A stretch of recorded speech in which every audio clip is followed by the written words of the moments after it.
La vie du chanteur belge s'est arrêtée à Manhattan le soir de Thanksgiving. C'est de cette sinistre manière que débute la fiction du journaliste Thierry Coljon.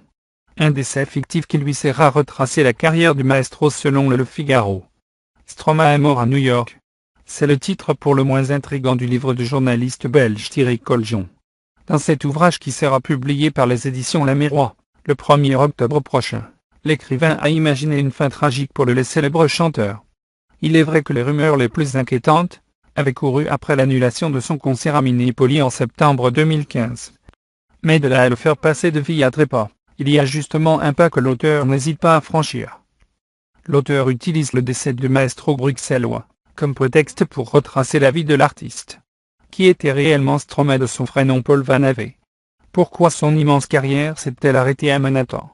Une carrière en effet bien remplie, puisque le chanteur a sillonné les 4 coins du monde pour les besoins de sa tournée Racine Carrée, laquelle s'est clôturée le 17 octobre 2015 par un concert sur les terres de son père, le Rwanda. Stromae a levé le pied, pour prendre une pause bien méritée, s'octroyant au passage des vacances avec son épouse, Coralie Barbier.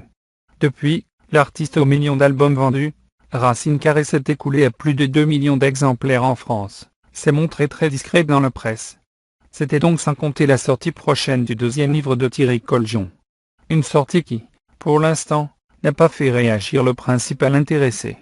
Spécialisé en musique, le journaliste est notamment connu pour avoir écrit Carla Bruni, La Dame de cœur en 2008. On peut cependant se demander si le résultat sera à la hauteur.